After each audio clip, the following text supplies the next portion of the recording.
হরে কৃষ্ণ, সকলকে স্বাগতম। 27শে June 27শে June Rathyatra. আমরা জগন্নাথ, বলদেব, সুভদ্রা মহারানীকে নিয়ে রথযাত্রার অনুষ্ঠান উদযাপন করি। কিন্তু এই রথযাত্রাটা কি, কবে শুরু হয়েছিল, কে শুরু করেছিল? তো শাস্ত্র বর্ণনা হচ্ছে যে রাজা ইন্দ্রদম্ন সত্যযুগে এই রথযাত্রা শুরু করেছিল, জগন্নাথ রথযাত্রা। কিন্তু জগন্নাথ রথযাত্রা থেকে এই যে রথ, রথ হচ্ছে পুরাকালে যে সকল রথ ব্যক্তিরা কোনো জায়গায় গমনাগমন করতেন বা যুদ্ধ করতেন, যেই বাহনের উপরে চড়ে সেটাকে রথ। রথ হচ্ছে মানে বাহন, মানে বাহন আর কি। তো এবারে এই রথযাত্রা পুরীতে জগন্নাথ দেবের উপরে অনুষ্ঠিত হয়। এটা শুধু জগন্নাথের জন্য গুরুত্বপূর্ণ নয়, এই রথযাত্রা বহু বহু পরিস্থিতিতে হয়। নেপালে শিব ভক্তরা রথযাত্রা করে, ভুটানে বৌদ্ধদেবের অনুগামীরা বুদ্ধদেবের একটা স্বর্ণ দাঁতকে রথের উপরে চাপিয়ে তারা রথযাত্রা করে, 7 দিন ব্যাপী রথযাত্রা অনুষ্ঠান করে। তারপর দেবী ভক্তরা দেবী পুরাণ অনুষ্ঠানে দেবীকে রথের উপরে অধিষ্ঠিত করে তারাও রথযাত্রা অনুষ্ঠান করে। তো এর রথযাত্রাটা বহুত পুরানো, স্কন্ধ পুরাণে এর বর্ণনা রয়েছে। যে এখানে বর্ণনা করেছে যে প্রভুপাদ ভাগবত গীতা তাৎপর্যে বলেছেন এই রথযাত্রা সম্পর্কে একটা শ্লোক আছে, আত্মানং রথিনং বিদ্ধি শরীরং রথমেব তু বুদ্ধিং তু সারথিং বিদ্ধি মনো গ্রহমেব চ ইন্দ্রিয়াণি হয়ানাহুর বিষয়াংস্তে সুগোচর ইন্দ্রিয়েন্দ্রিয় মনোযুক্ত ভক্ত কাহুর মনীষী। এই দেহরূপ রথের আরোহী হচ্ছে জীবাত্মা, বুদ্ধি হচ্ছে সেই রথের সারথি, মন হচ্ছে তার বলগা এবং ইন্দ্রিয়গুলি হচ্ছে ঘোড়া। এভাবে মন ও ইন্দ্রিয়ের সাহচর্যে আত্মা সুখ ও দুঃখ ভোগ করে। চিন্তাশীল মনীষীরা এভাবেই বিচার করেন। অর্থাৎ এটা বেদে রয়েছে, কঠোপনিষদে রয়েছে। তো এর থেকে আমরা বুঝতে পারি এই যে রথযাত্রা আধুনিক নয়, বহুত পুরানো। এই রথযাত্রা অ্যাকচুয়ালি যদি আমরা মনে করি যে রাজা ইন্দ্রদম্ন সত্যযুগে রথযাত্রা অনুষ্ঠিত করেছিলেন, কিন্তু আমরা আলোচনা করে থাকি কৃষ্ণ এবং রাধারানীর যে লীলা। দেখো এক সময় যখন কৃষ্ণ রাধারানীকে ছেড়ে ব্রজবাসীদেরকে ছেড়ে 11 বছর বৃন্দাবন, 11 বছর 13 বছর বৃন্দাবন, 12.5 বছর বৃন্দাবনের লীলা করেছে আর 12.5 বছর মথুরাতে লীলা করেছে। তারপরে উনি 25 বছর, তো 25 বছর পরে উনি যখন 100 বছরের জন্য দ্বারকাতে চলে যায়, ওখানে উনি 100 বছর ছিলেন। উনি 100 বছর ব্রজবাসীদের সাথে কোনো সম্পর্ক ছিল না। তখন ব্রজবাসীরা খুব মানে বিরহে থাকতেন, আর কৃষ্ণ ব্রজবাসীদের বিরহে থাকতেন। উনি ঘুমানোর সময়, সেবার সময়, খাওয়ার সময় সর্বদা এই ব্রজগোপীদের নাম, ব্রজবাসীদের নাম কীর্তন করতেন। তখন ব্রজগোপী কৃষ্ণের যে দ্বারকার মহিষী বৃন্দ ছিল তারা খুব প্রেম সহকারে কৃষ্ণের সেবা করতেন। বলছে 16 সহস্রাণি গোপী, 16 সহস্রাণি মেঘ বল্লভ শ্রীকৃষ্ণ। আচ্ছা, 16,108 যে রানী, তার একমাত্র বল্লভ ছিল সেই কৃষ্ণ।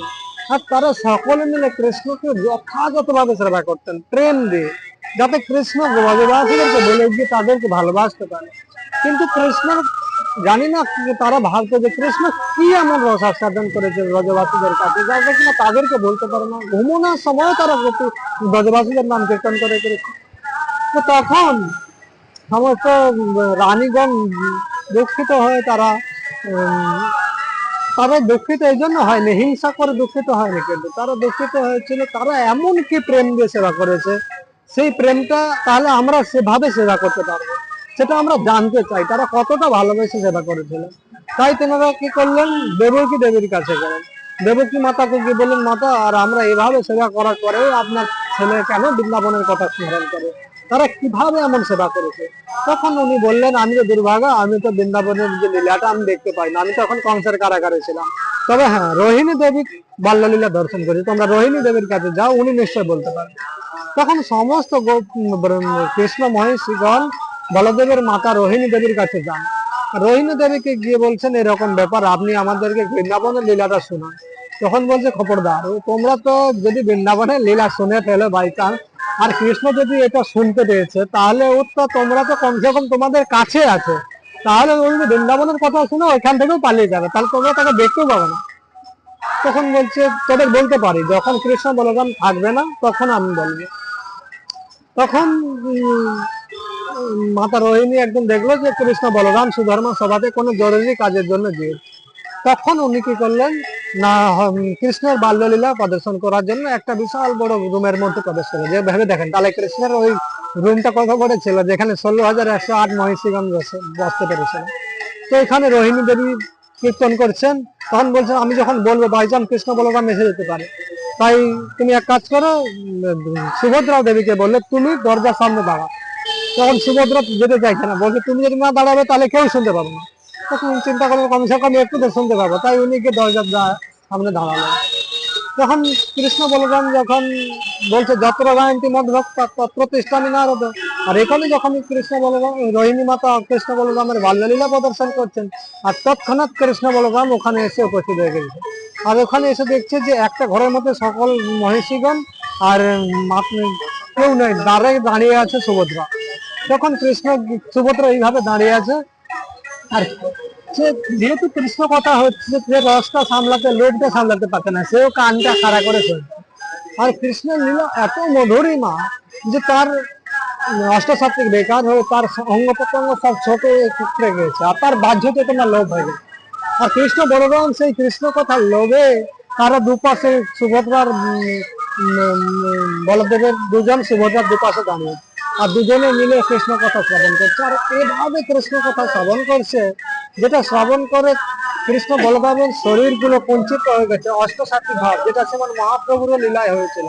মহাপ্রভু যখন বাহ্য লীলাতে থাকতেন, অন্তর্লীলাতে প্রবিষ্ট হতেন অন্তিম কালে, অন্তিম সময়, তখন এইভাবেই হতেন। তো তিনি কৃষ্ণ বলরামের হাত পা ভেতরে ঢুকে গিয়েছে, আর একদম মানে লীলার শ্রবণের জন্য চোখ গুলা বিস্ফোরিত হয়েছে, আর এত হাসছে, হেসে হেসে ঠোঁটটা এত বড় হয়ে গেছে। তো এইভাবে শ্রবণ করছে, আর তখন বাইচান্স নারদ মুনি এসে উপস্থিত হয়ে গেছে। নারদ মুনি এসে দূর থেকে ওই রূপটা দর্শন করেছে, আর নারদ মুনি এসে যা দণ্ডবোধ করেছে, সঙ্গে সঙ্গে কৃষ্ণ বলরাম সংকোচ হয়ে গেছে। তিনি বলছে আমি দেখে ফেলেছি, আপনি লুকাতে পারবেন না প্রভু, এই রূপ আমি ব্রহ্মাণ্ডের কোথাও দর্শন করি না, তাই কৃপা করে আপনি এই যে কৃষ্ণ প্রেমময় স্বরূপ, এটা জগৎবাসীর কাছে প্রকাশ করুন। তাই কৃষ্ণ বলরাম এই জগৎবাসীর কাছে এই রূপ প্রদর্শন করার জন্য অনুত্তর নীলাচলে নিবাস করছেন। কিন্তু এটা হয়েছিল দাপর যুগের শেষে। তাহলে আমরা কীর্তন করে থাকি ইন্দ্রদম্ন মহারাজ সত্য যুগে এসেছিলেন, তাই এটা হচ্ছে কোন কোন কল্পে, এই কল্পে না হলে এই লীলাটা পূর্ব কল্পের, তাই জন্য এটাতে আমাদের বিভ্রান্ত হওয়া উচিত না, কারণ ব্রহ্মার প্রতি কল্পে এরকম লীলা সংগঠিত হয়ে থাকে। তো এই বর্ণনা স্কন্দ পুরাণে রয়েছে রথ সম্পর্কে, আর রথ সম্পর্কে বলা হয়েছে যে কৃষ্ণ এই দারু বিগ্রহ কেন, কোন যদি পাথরের বিগ্রহ হয় তাহলে কি হবে, সেই বিগ্রহ যদি মন্দির থেকে একবার বেরিয়ে যায় তাকে আর ওই মন্দিরে স্থাপন করা যাবে না। যেমন আমরা জানি বৃন্দাবনের গোবিন্দ, গোপীনাথ, মদন মোহন এসব বিগ্রহ যখন একবার মন্দির থেকে বেরিয়ে গেছে, তাদেরকে রাজস্থানে দেখা হয়েছে, তাদেরকে পুনরায় মন্দিরে আনা হয়নি, কিন্তু সেখানে আবার তাদের প্রতিদিন নতুন বিগ্রহ স্থাপন করা হয়েছে। সেরকম এই সকল তাই দারু বিগ্রহ কি হয়, বারবার মন্দির থেকে বেরাতে পারে, আবার প্রবেশ করতে পারে।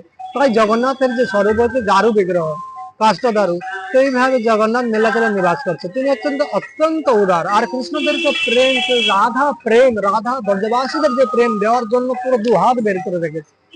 তো এবারে এই লীলাটা তো তাই জন্য এখানে এর সম্পর্কে বর্ণনা করেছে, স্কন্দ পুরাণে রয়েছে যে নারদ মুনি যখন ইন্দ্রদম্ন মহারাজকে বললেন, ইন্দ্রদম্ন মহারাজের বিশাল বড় লীলা, আমরা ধারাবাহিক ভাবে আমরা রথযাত্রা থেকে শুরু করে 7 দিন ব্যাপী এই জগন্নাথের লীলা পুরো কীর্তন করবো। আপনারা যদি আমাদের সাথে থাকেন নিশ্চয়ই আপনারা শ্রবণ করবেন।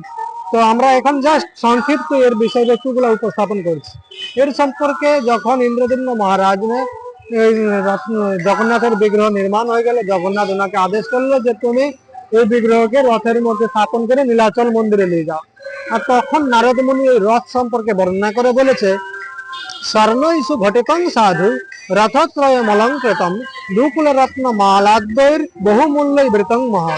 অর্থাৎ নারদ মুনি বললেন, প্রিয় রাজন, ভগবানের যাত্রার জন্য অত্যন্ত সুসজ্জিত রথ প্রস্তুত করা উচিত। সেই রথটি যেন স্বর্ণালঙ্কারে অলঙ্কিত হয়, সুন্দর বস্ত্র, মাল্য এবং দুর্মূল্য রত্নাদি দ্বারা যেন সুসজ্জিত হয়। তারপরে এভাবে তার রথকে কিভাবে প্রস্তুত করতে হবে নারদ মুনি শিক্ষা দিলেন। তারপরে বলছেন যে শ্রী বাসুদেবস্য রথ গরুড় ধ্বজ চিহ্নিত পদ্মধ্বজ সুভদ্রায়াং রথ মূর্ধনি ধার্যতম। অর্থাৎ বাসুদেবের রথ থাকবে গরুড়ের ধ্বজ চিহ্নিত, আর পদ্মধ্বজ রথ থাকবে সুভদ্রা দেবীর, আর রথমূর্ধনি ধার্যতাম, আর এটা এইভাবে সুন্দরভাবে অলঙ্কিত থাকবে। তারপরে বলছে তলস তথা তদৌ দাল তদা তেনাঙ্কিত প্রভু তথা শেষ বলভদ্রবতারিণ। অর্থাৎ তাল রূপ শোভা পাবে কৃষ্ণের ধ্বজা, বলরামের ধ্বজাতে। এইভাবে তিনি তিনটা রথের প্রস্তুতিকরণ বর্ণনা করেছেন।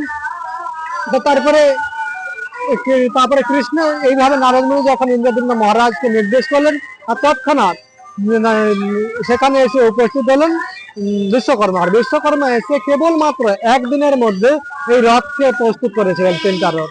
আর এই রথ যাত্রা তখন থেকে অনুষ্ঠিত হয়েছে ইন্দ্রদম্ন মহারাজের সময় থেকে। আর এই রথের যে কি কি রয়েছে রথের মধ্যে, রথের সাথে যুক্ত কি কি বিষয় রয়েছে দেখেন। বলদেবের রথে কি কি থাকে? বলদেবের রথের নাম হচ্ছে তালধ্বজ বা হলধ্বজ, বলদেবের রথের নাম। আর তাতে 731টা কাঠ যুক্ত থাকে। পুরীর যে রথ হয় তার উচ্চতা হচ্ছে 45 ফুট। চাকার সংখ্যা 14টা চাকা থাকে। তারপরে লাল এবং নীল রঙের কাপড় দিয়ে রথটাকে সুন্দরভাবে অলঙ্কৃত করা হয়। আর রথের মধ্যে বলদেবের বিগ্রহ অবস্থান করে। আর আয়ুধ বা রথের অস্ত্র হচ্ছে গদা। রথে যে অস্ত্র থাকে সেটা হচ্ছে বলদেবের যে আয়ুধ সেটা হচ্ছে গদা এবং হল। আর রথের সারথি হচ্ছে মাতলি, সারথির নাম মাদলি। আর রথ টানার জন্য যে রশি বা দড়ি ব্যবহার করা হয় সেটার নাম হচ্ছে বাসুকি। তারপর রথের উপরে যে রথকে যে রক্ষা করে ভৈরব, তিনি হচ্ছেন ক্ষেত্রপাল শিব। তো রথে যে উপরে থাকে, রথকে কন্ট্রোল করার জন্য অনন্ত শেষ রথের উপরে থাকে। আর রথ টানার যে ঘোড়া হচ্ছে তাদের নাম হচ্ছে, ঘোড়ার নাম হচ্ছে শঙ্খ, সুচিত্র, অঙ্গদ এবং মেঘনাথ। তারা সবাই কালো রঙের, ঠিক আছে। এরপরে রথের গন্ধর্বের নাম হচ্ছে হু হু। রথের যে দুটো পাশে দুজন দ্বার রক্ষী থাকে তাদের নাম হচ্ছে নন্দ এবং সুনন্দ। তো সুখ পাখি, রথের উপরে দুটি সুখ পাখি থাকে, তারা হলো শ্রদ্ধা এবং বিশ্বাস। তো সুভদ্রা দেবীর রথ, সুভদ্রা দেবীর রথের আলোচনা করে বলা হয়েছে যে রথের নাম হচ্ছে পদ্মধ্বজ বা কমলধ্বজ, আর তার আরেকটা নাম হচ্ছে দেবী দলন, দর্পদলন। আর রথের কাঠের সংখ্যা টোটাল 711টা কাঠ থাকে। রথের উচ্চতা 44 ফুট, 44 ফুট, 44.5 ফুট। আর 12টা টোটাল চাকা থাকে। আর রথকে আবৃত করার জন্য লাল এবং কালো রঙের পর্দা থাকে, কাপড় থাকে। এরপরে রথে যে আরোহণকারী বিগ্রহ সুভদ্রা দেবী এবং সুদর্শন চক্র দুজন থাকে। আর রথের যে আয়ুধ একটা পদ্মফুল থাকে এবং কল্যার একটা শ্বেত পদ্ম, দুটো পদ্ম থাকে, মূল যে কমল কালারের পদ্ম এবং শ্বেত পদ্ম। আর রথের যে রক্ষক উগ্রচণ্ডী হচ্ছে রথকে রক্ষা করে থাকে। আর রথ টানার জন্য ব্যবহৃত যে দড়ি হচ্ছে সেটা হচ্ছে শঙ্খচূড় নাগ। আর রথের অধীশ্বরী হচ্ছে দুর্গা দেবী। আর রথকে মানে যেরকম আমাদের জড়জগতের অধীশ্বরী হচ্ছে দুর্গা, সেরকম সুভদ্রা দেবীর রথের অধীশ্বরী হচ্ছে দুর্গা। আর রথ টানার জন্য যে ঘোড়া রয়েছে তাদের নাম হচ্ছে রচিক, মচিক, জিত এবং অপরাজিত। আর রথের গন্ধর্বের নাম হচ্ছে হা হা। পতাকার নাম নাদাম্বিকা। আর রথের দ্বার রক্ষী হচ্ছে গঙ্গা মাতা এবং যমুনা মাতা। সুখ পক্ষী রথের উপরে সুপর্ণা এবং দা সুপর্ণা দুটো পাখি রয়েছে। দা সজুজা সখায়া, আমাদের যে শরীরে একটা হচ্ছে জীবাত্মা, একটা পরমাত্মা। দা সুপর্ণা সজুজা সখায়া, জীবাত্মা এবং পরমাত্মা সখা রূপে দুজনে বিরাজ করছেন। তো এরা হচ্ছে এই যে দুজন সুখ পক্ষী, সুপর্ণা এবং দা সুপর্ণা নামে দুজন সুখ পক্ষী রথের উপরে অবস্থান করে। এরপরে জগন্নাথ দেবের রথ, তার বৈশিষ্ট্য কি? রথের নাম হচ্ছে নন্দী ঘোষ বা গরিব ধ্বজ, চক্রধ্বজ।